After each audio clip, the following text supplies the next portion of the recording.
Atomic size, तो हमने वैसे तो प्रीवियस स्टैंडर्ड में पढ़ा है कि हर मैटर की जो फंडामेंटल प्रॉपर्टी है वो उसका साइज और वॉल्यूम है, ठीक है। यहाँ पर एटम्स का जो साइज है वो उसके रेडियस पे निर्भर करता है। एटम का जो रेडियस, क्योंकि एटम स्फेरिकल शेप का होता है, एटम्स अ स्फेरिकल शेप, तो उसका जो रेडियस है वो उसके साइज को बताता है। Atomic size is the radius between the nucleus of the atom to the outermost shell. Clear?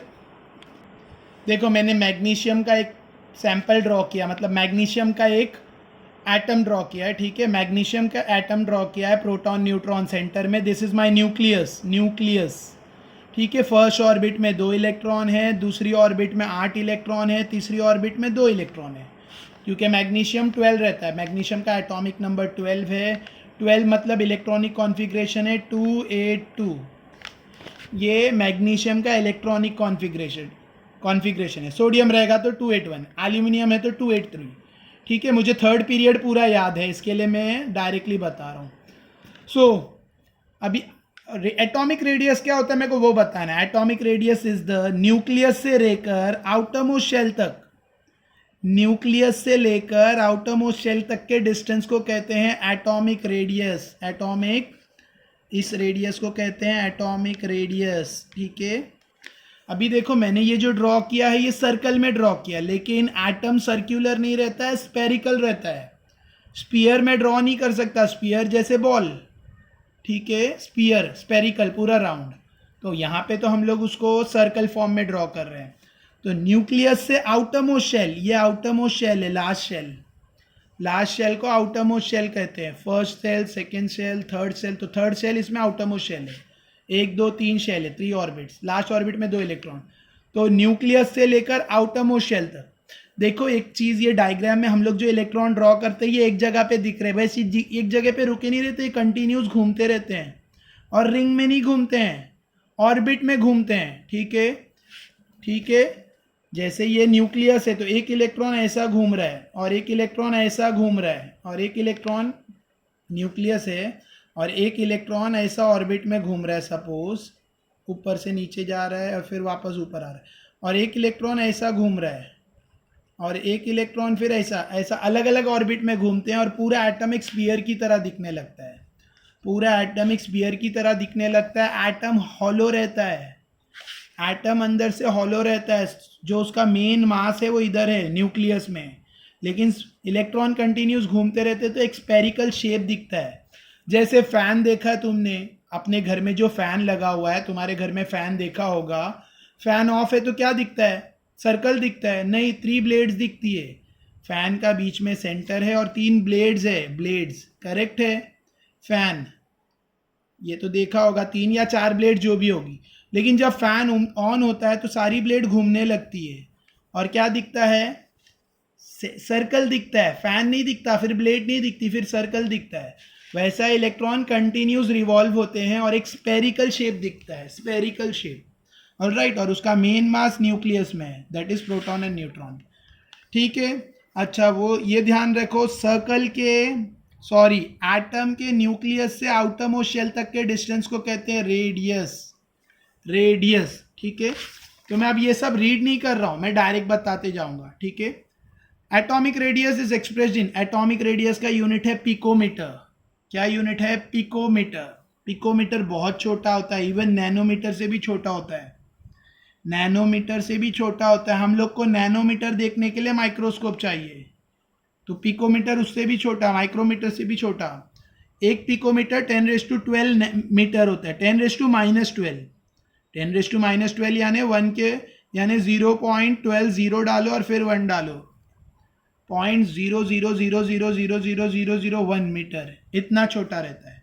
यानी अगर हमें किसी एटम को देखना है, हम लोग नॉर्मली नेकेड आई से नॉर्मली हम लोग एटम को नहीं देख सकते, हम लोग को आखिर एक एटम को देखना है, हमें आखिर इलेक्ट्रॉन देखना है, तो हमें इलेक्ट्रॉन माइक्रोस्कोप में ही देख सकते हैं, इलेक्ट्रॉन माइक्रोस्कोप, क्योंकि एटम का साइज बहुत छोटा रहता है, उसका रेडियस ही इतना छोटा है, 10⁻12 मीटर, ठीक है। तो उसका यूनिट है, क्या यूनिट है, पिकोमीटर। और पिकोमीटर तो नैनोमीटर से भी छोटा होता है। 1 पिकोमीटर 10⁻12 मीटर, 10⁻12 मतलब 0.12 पॉइंट के बाद 11 जीरो डाल के 1 डालो, इसको बोलते हैं पॉइंट, 10⁻⁻12 मीटर, ठीक है। Some elements and their atomic radii are given, अभी कुछ का एटॉमिक रेडियस दिया, अब ये सब इलेक्ट्रॉन माइक्रोस्कोप यूज करके कैलकुलेट किया गया है, ठीक है। देखो क्वेश्चन, अभी एक आंसर भी इसमें देख लेते हैं, अगर डिफाइन आता है, डिफाइन एटॉमिक रेडियस, क्वेश्चन आएगा डिफाइन एटॉमिक रेडियस, तो आंसर यहां पर है, it's a definition for atomic radius. Atomic radius is the distance between the nucleus of an atom and its outermost shell. Alright, तो मैंने यहाँ पे आंसर बता दिया, define atomic radius, give one example, तो यहाँ पे 7 एग्जाम्पल है, कोई भी 1-2 लिख दो। फिर ये भी रहेगा define what is the SI unit, what is the unit for measuring atomic radius, तो यूनिट इज पिकोमीटर। क्वेश्चन आएगा एग्जाम में, याद रखो डिफाइन एटॉमिक रेडियस, तो atomic radius is the distance between the nucleus of the atom to the outermost shell, nucleus से outermost shell तक के distance को कहते हैं एटॉमिक रेडियस, ठीक है। Atomic radius is expressed in picometre.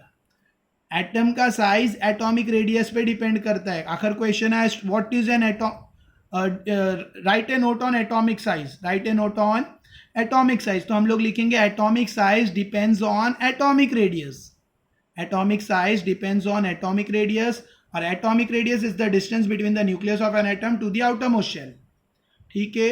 और उसका यूनिट है picometre, PM, cap small P small M, capital कुछ भी नहीं है, और एक पिकोमीटर 10⁻12 मीटर होता है।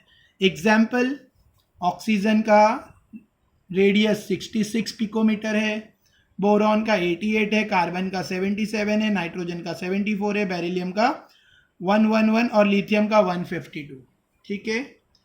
यहां तक आई होप समझा। You will find the atomic radius goes on decreasing while we going to from left to right in a period. The reason behind this, देखो यहाँ पे ये मैं पूरा डायरेक्ट एक्सप्लेन करता हूँ, तुम लोग रीड कर लो, जो भी तुम्हें मतलब जो भी मैं एक्सप्लेन करूँगा यहाँ पे वही लिखा है, तो मैं एक्सप्लेन कर रहा हूँ, और I have to go to the table. उसको एक्सप्लेन करने के लिए मुझे क्या देखना है, टेबल, ठीक है। So this is the table, alright. अभी क्वेश्चन है, मतलब वहाँ पे दिया है कि एटॉमिक साइज पीरियड में कम होते जाता है, अगर हम लोग लेफ्ट टू राइट जाएंगे तो एटॉमिक साइज छोटा होते जाता है, अगर हम लोग लेफ्ट टू राइट जाएंगे एटॉमिक साइज छोटा होते जा रहा है। जैसे पोटेशियम का एटॉमिक साइज, तो कैल्शियम उससे छोटा रहेगा, ये उससे छोटा रहेगा, ये उससे छोटा, ये उससे छोटा, छोटा छोटा होते जाएगा।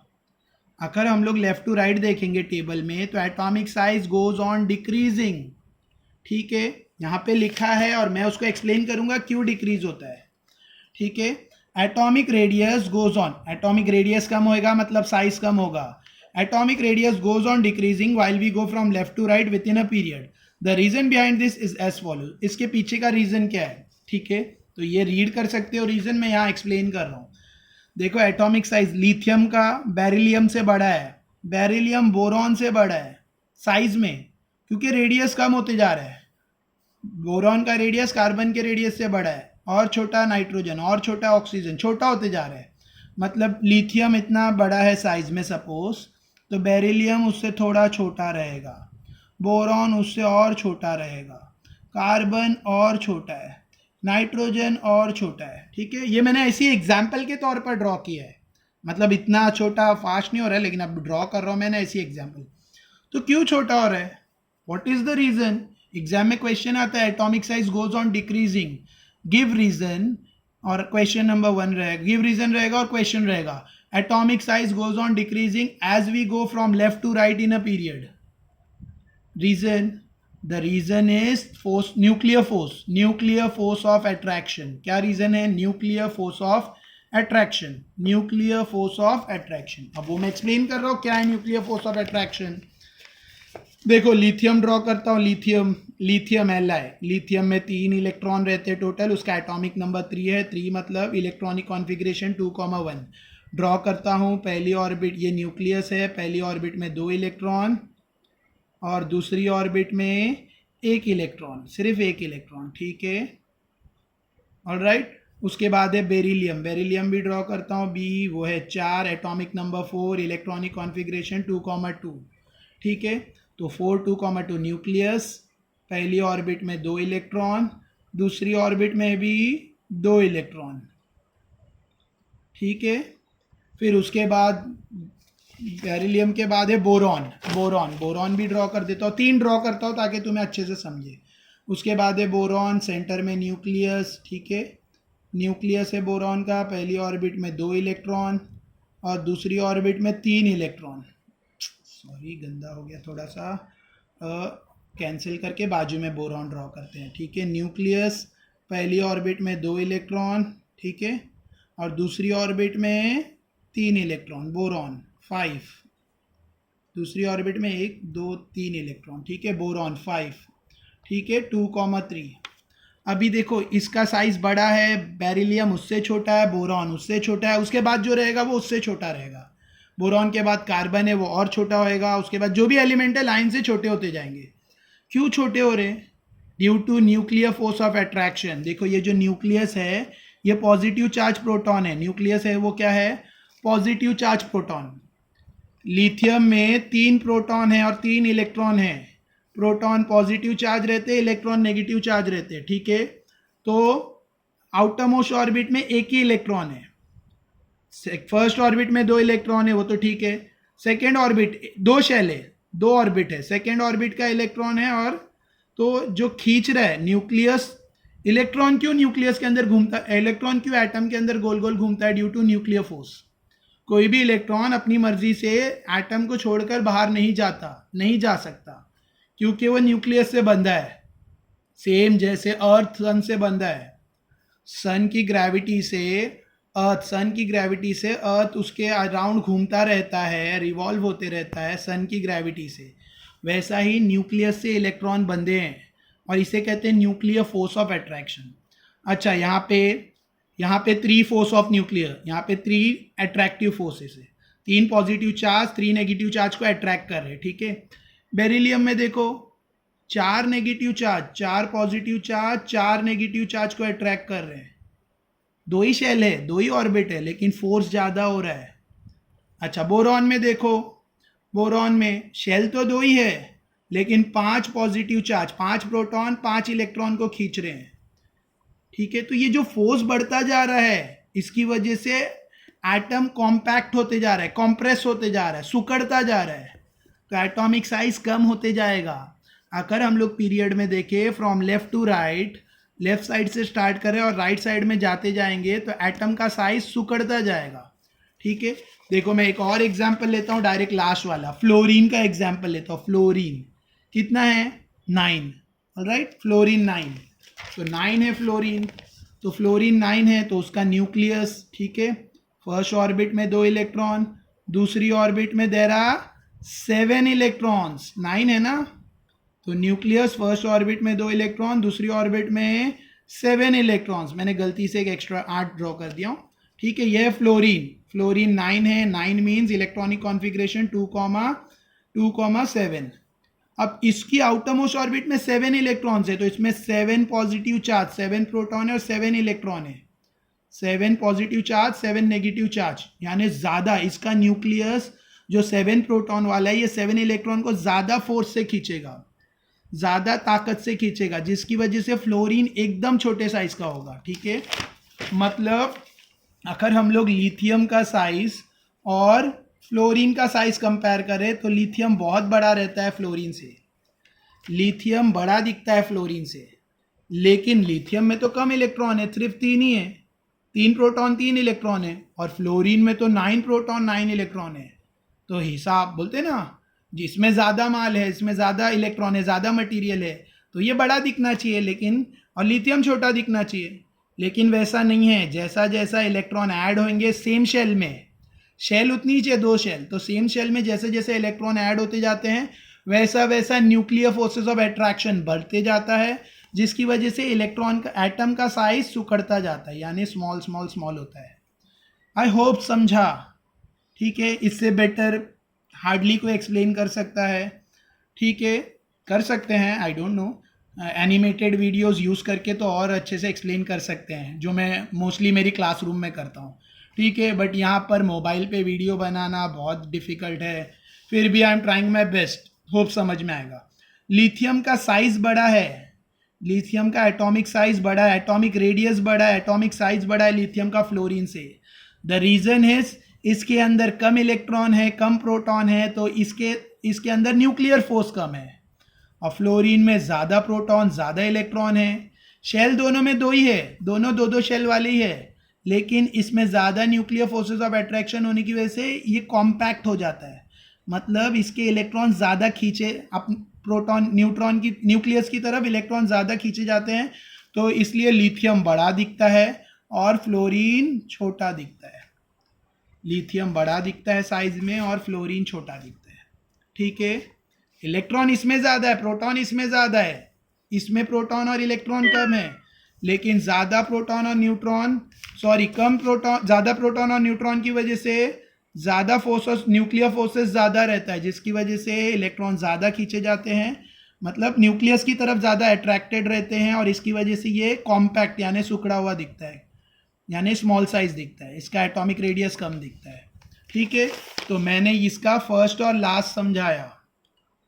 मैंने ये एग्जाम्पल, एक फर्स्ट और लास्ट के एग्जाम्पल से तुम्हें एटॉमिक साइज समझाया। उसी तरह से कोई भी पीरियड में तुम चले जाओ, सोडियम का साइज बड़ा मिलेगा, क्लोरीन का साइज छोटा मिलेगा। सोडियम का साइज बड़ा रहेगा, उससे छोटा मैग्नीशियम रहेगा, उससे छोटा एल्यूमिनियम रहेगा, उससे छोटा सिलिकॉन, उससे छोटा फॉस्फोरस, उससे छोटा सल्फर, और उसमें उससे छोटा क्लोरीन, और उससे छोटा आर्गन। मतलब साइज छोटा होते जाएगा, क्योंकि शेल तो दो ही है। जब ये थर्ड पीरियड की बात चल रही तो सब 3 शेल वाले, शेल तो इनमें 3 ही है, लेकिन जैसे जैसे न्यूक्लियर फोर्स बढ़ता जाएगा एटम का साइज कॉम्पैक्ट यानी कॉम्प्रेस होता जाएगा, यानी सुकड़ता जाएगा, हमारी लाइक श्रिंक होता जाएगा। ठीक है, अच्छा ये तो मैंने पीरियड देखे हमने लेफ्ट टू राइट। चलो ग्रुप में देखते हैं, ऊपर से नीचे, from up to down. Group में क्या होता है, एटॉमिक साइज बढ़ता है क्या कम होता है देखते हैं। हाइड्रोजन 1 शेल, लिथियम 2 शेल वाला, sodium 3 shell, third period 3 shell 3 orbit, potassium 4 orbit वाला, रेबिडियम 5 ऑर्बिट वाला। तो क्या हो रहा है, ऑर्बिट बढ़ते जा रही है, ऑर्बिट बढ़ते जाएगी तो एटम का साइज बढ़ता जाएगा। नहीं ऑर्बिट बढ़ रही ना। ठीक है, सबके लास्ट ऑर्बिट में एक ही इलेक्ट्रॉन है, तो पुल तो सेम ही है, लेकिन ऑर्बिट बढ़ती जा रही है, इसकी वजह से सीधा सीधा एटम का साइज बढ़ रहा है। तो हम कोई भी ग्रुप में देखेंगे, जैसे बोरॉन 5, एल्यूमिनियम 13, Ga31, तो बोरॉन 5 मतलब 2 ऑर्बिट, एल्यूमिनियम 13 है 3 ऑर्बिट, 4 ऑर्बिट, 5 ऑर्बिट, 6 ऑर्बिट। तो जैसा हम लोग ऊपर से नीचे आएंगे एटॉम का साइज क्या होते जाएगा, साइज बढ़ता जाएगा, क्योंकि शेल बढ़ रही है। तो इंग्लिश में मैं बोल रहा हूं, down the group from up to down, in a group या down the group the atomic size goes on increasing as the as new shells adds up. Down the group the atomic size goes on increasing. Why? Because new shells are added. Down the group there are new shell, every new electron is added to new shell, number of shell increases, hence the atomic size increases, atomic radius increases, therefore atomic size increases down the group. And in a period from left to right, atomic size goes on decreasing. Down the group atomic size goes on increasing, because in every new period new shells are added in electron, new shells are added, means in every new period electrons are added in new shells. और across the period from left to right, एक तो ऊपर से नीचे down the group जाना है और एक तो left to right, across the period from left to right atomic size goes on decreasing. Why decreasing? Because new electrons are added in the same shell, due to which the nuclear forces goes on increasing. Nuclear forces of attraction between the protons and between the positive charge proton and negative charge electron goes on increasing. As a result, the atom size, due to this nuclear force, the size get compressed, the atoms get compressed, है ना, और the electrons comes towards the proton. ठीक है, Hence the, तो यहाँ पे देखते statement में, तो अपने से ओन से स्टेटमेंट बना के बोल रहा था। लेट्स सी ओवर हियर, यहाँ पे देखते क्या स्टेटमेंट दिया, you can write in the answer. The reason behind this is as follows, while going from left to right with in a period the atomic number increases 1 by 1। देखो reason दिया है, from left to right in a period the atomic number increases by 1 by 1, meaning the positive charge on the nucleus increases 1 by 1. ठीक है, 1 by 1. As a result, increases one by one at a unit time. However, the additional electrons get added to the same outermost shell. Addition electron, जो भी electron का addition हो रहा है same shell में हो रहा है पीरियड में, ठीक है. Due to the increase nuclear charge the electron are pulled towards the nucleus. इसकी वजह से इलेक्ट्रॉन खींचे जाते हैं न्यूक्लियस की तरफ. टू ग्रेटर एक्सटेंट, ज़्यादा खींचे जाते हैं इलेक्ट्रॉन न्यूक्लियस की तरफ. And thereby the size of atom decreases, जिसकी वजह से एटम का साइज डिक्रीज होता है, ठीक है. Next, some element have the atomic radius are given here. किसी, अब यहाँ पे कुछ एलिमेंट्स का दिया, potassium 231, sodium 186, Rb 244, CS Li, ठीक है.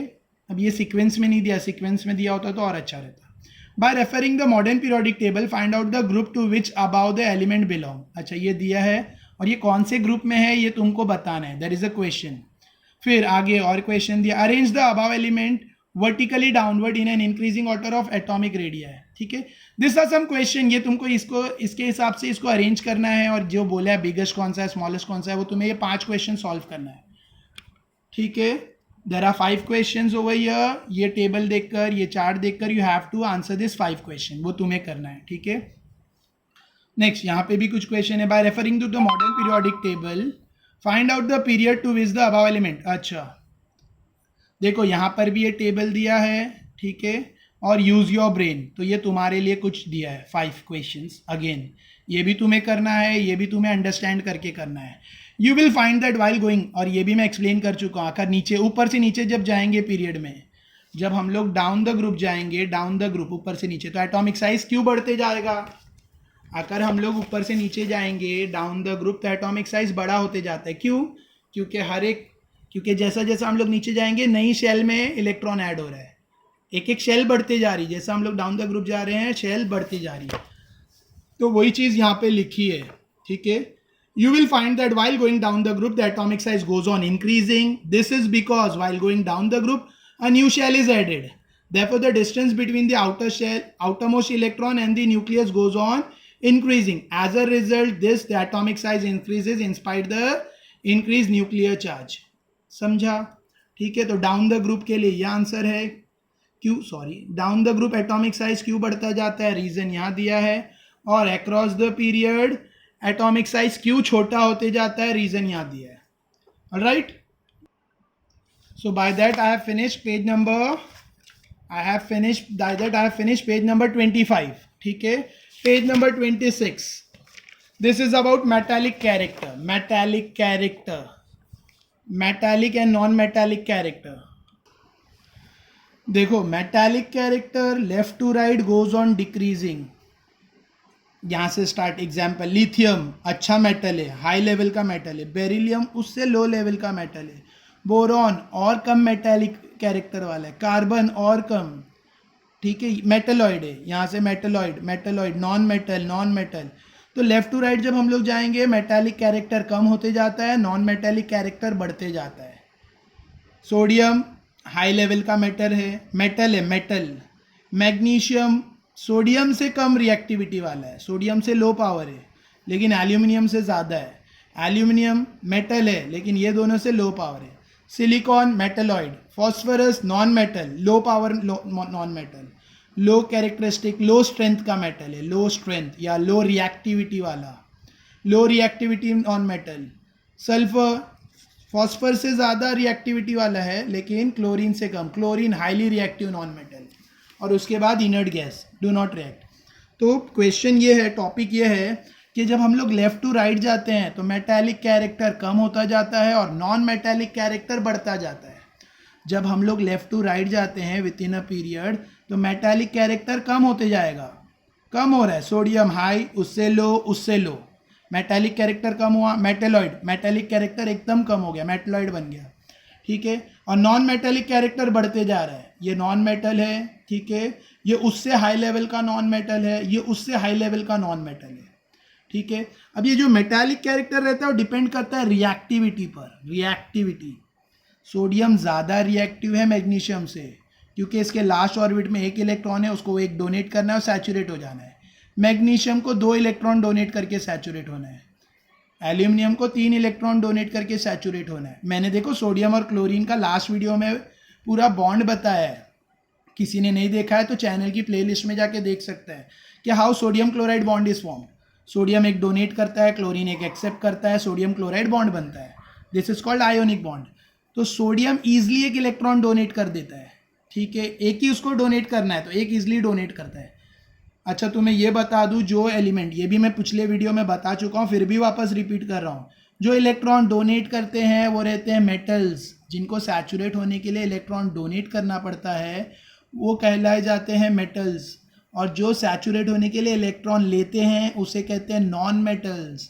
और जो कन्फ्यूज्ड रहते हैं, कभी डोनेट करते हैं कभी एक्सेप्ट करते हैं, कभी मेटल की प्रॉपर्टी बताते हैं कभी नॉन मेटल की प्रॉपर्टी बताते हैं, उसे कहते हैं मेटलॉइड। वापस रिपीट करता हूँ, जो इलेक्ट्रॉन डोनेट करते हैं सैचुरेट होने के लिए, सोडियम डोनेट करता है, मैग्नीशियम डोनेट करता है, एल्यूमिनियम डोनेट करता है, उसे कहते हैं मेटल्स, ठीक है। और जो कभी डोनेट करते हैं कभी एक्सेप्ट करते हैं, बीच में कंफ्यूज रहते हैं, उन्हें कहते हैं मेटलॉइड। और जो एक्सेप्ट करते हैं सैचुरेट होने के लिए उन्हें कहते हैं नॉन मेटल, ठीक है। अभी मेटल की प्रॉपर्टी कम होते जा रही है, सोडियम के बाद मैग्नीशियम और कम हुई, मैग्नीशियम से एल्यूमिनियम और कम हुई, और नॉन मेटल की प्रॉपर्टी बढ़ती जा रही है। सोडियम मेटल है, मेटल मेटल, ये तीनों मेटल है, लेकिन सबसे हाई लेवल पे सोडियम है, उससे लो मैग्नीशियम है, उससे लो एल्यूमिनियम है, और सिलिकॉन सबसे लो मेटल है। मतलब वो इतना लो है कि कभी कभी नॉन मेटल हो जाता है, कभी कभी मेटल बन जाता है, ठीक है। दोनों प्रॉपर्टी बताते हैं, इसके लिए उसको मेटलॉइड कहते हैं। उसके बाद फॉस्फोरस नॉन मेटल है लेकिन लो लेवल का है, उससे पावरफुल नॉन मेटल सल्फर है, उससे पावरफुल नॉन मेटल क्लोरीन है, ठीक है। और ये मेटल नॉन मेटल कुछ भी नहीं है, ये है इनर्ट गैस, मतलब ये कभी रिएक्ट नहीं होता। चलो अभी तुम्हें मैं बताता हूँ मेटल नॉन मेटल क्यों सोडियम मैग्नीशियम से ज़्यादा पावरफुल है, ये बता रहा हूँ, ठीक है। देखो सोडियम भी मेटल है और मैग्नीशियम भी मेटल है, ठीक है। ये सोडियम है Na और ये मैग्नीशियम है, ये उसका न्यूक्लियस ड्रॉप है। इसके अंदर टोटल देरा 281, मैं यहाँ लिख के बताता हूँ। इसके अंदर टोटल 281 है और उसमें 282 है, ठीक है। यानी लास्ट ऑर्बिट में, मैं ड्रॉ नहीं कर रहा हूँ, इसकी लास्ट ऑर्बिट में एक इलेक्ट्रॉन है, इसकी लास्ट ऑर्बिट में 2 इलेक्ट्रॉन है। एक इलेक्ट्रॉन डोनेट करना आसान है, ठीक है, 2 इलेक्ट्रॉन डोनेट करना थोड़ा मुश्किल है। अच्छा क्यों डोनेट करते हैं, मैंने लास्ट वीडियो में बताया था, सैचुरेट होने के लिए लास्ट ऑर्बिट में इनको 8 इलेक्ट्रॉन रखना है। हर एलिमेंट को, नेचुरल है, हर एलिमेंट को अपनी लास्ट ऑर्बिट में 8 इलेक्ट्रॉन रखना है, ठीक है। आखिर 8 से ज़्यादा, मतलब सॉरी, आखिर 8 से कम है तो दे आर अनसैचुरेट, ठीक है। आखिर 8 से कम है तो ये सब अनसैचुरेट रहते हैं। हर एलिमेंट को अपनी लास्ट ऑर्बिट में, आखिर लास्ट ऑर्बिट फर्स्ट ऑर्बिट नहीं है, तो देखो ये 2 को छोड़कर इनके अंदर एक ही ऑर्बिट रहती है और फर्स्ट ऑर्बिट में 2 इलेक्ट्रॉन रहते हैं, बाकी सब में 28 28 28 ऐसा चलता है, 288 28 18 8 28 36 28 30 28 8, मतलब लास्ट ऑर्बिट में 8 रहना चाहिए। आखिर 8 से कम है तो ये लोग अनसैचुरेट रहते हैं, इनमें 8 से कम रहता है ये अनसैचुरेट रहता है, इसमें 8 रहता है ये सैचुरेट है, इसमें भी लास्ट ऑर्बिट में 8 आता है ये सैचुरेट, ये सारे सैचुरेट रहते हैं। They do not react with anyone because they are naturally saturated, ठीक है। इसके लिए इनको inert gas, zero group element और बहुत सारे नाम से बुलाया जाता है। अच्छा ये सब अनसैचुरेटेड, ये सारे अनसैचुरेटेड है, ये वाली लाइन को छोड़कर बाकी सब अनसैचुरेटेड है। तो सैचुरेटेड होने के लिए इनको लास्ट ऑर्बिट में 8 इलेक्ट्रॉन करना है, सैचुरेट होने के लिए लास्ट ऑर्बिट में 8 इलेक्ट्रॉन करना है, ठीक है। और ये वाले जो है, ये जो लाइन दिख रही है सेकेंड पीरियड, इनको सैचुरेट होने के लिए 2 या 8, आखिर फर्स्ट ऑर्बिट है तो 2, देखो आखिर के ऑर्बिट है, पहली ऑर्बिट, ये न्यूक्लियस है, ये पहली ऑर्बिट में 2 इलेक्ट्रॉन फिट होते हैं, तो पहली ऑर्बिट है तो 2 करना है, और दूसरी ऑर्बिट है तो 8, दूसरी तीसरी चौथी सब में 8।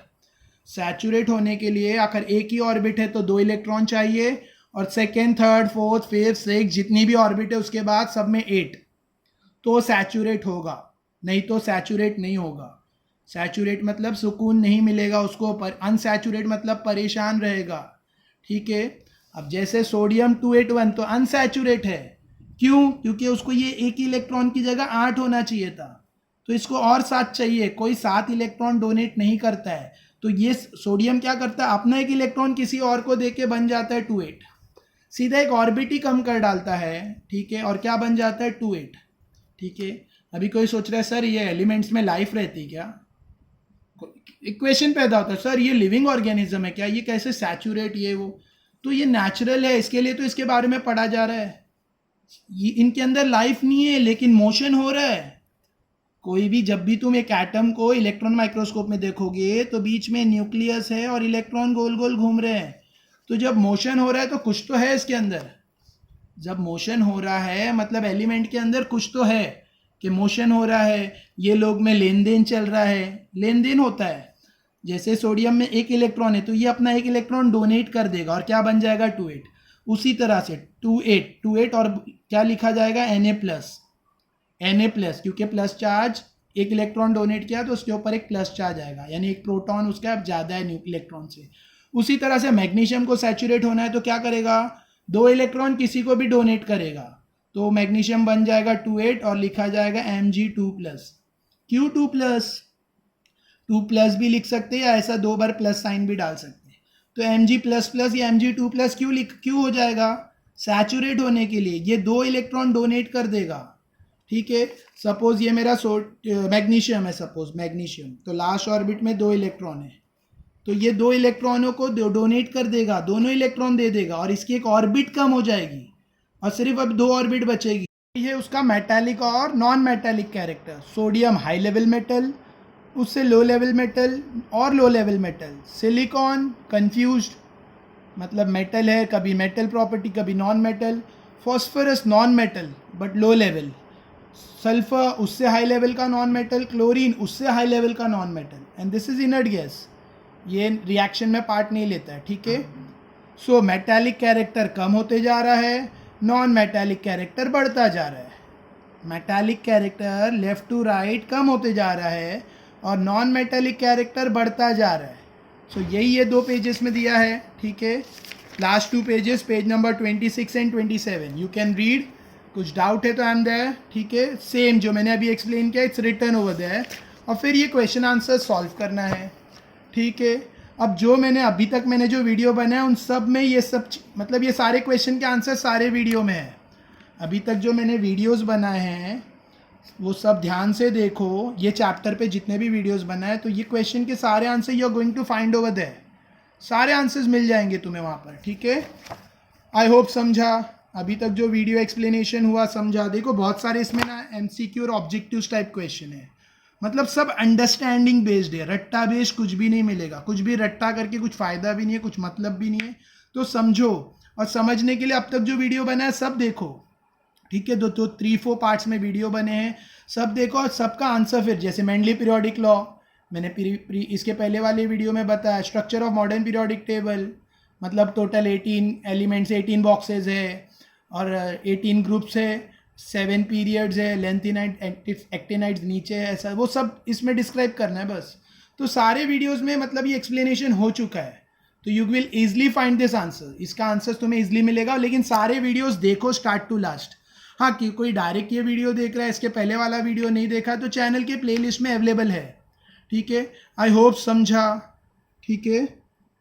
अगर कुछ डाउट है तो let me know by comment on commenting, और वीडियो अच्छा लगा तो like share subscribe etcetera etcetera. Bell icon याद से प्रेस करो, आधा काम मत करो, खाली सब्सक्राइब मत करो, बेल आइकन भी प्रेस करो ताकि अगला जैसी वीडियो आए you will get the notification.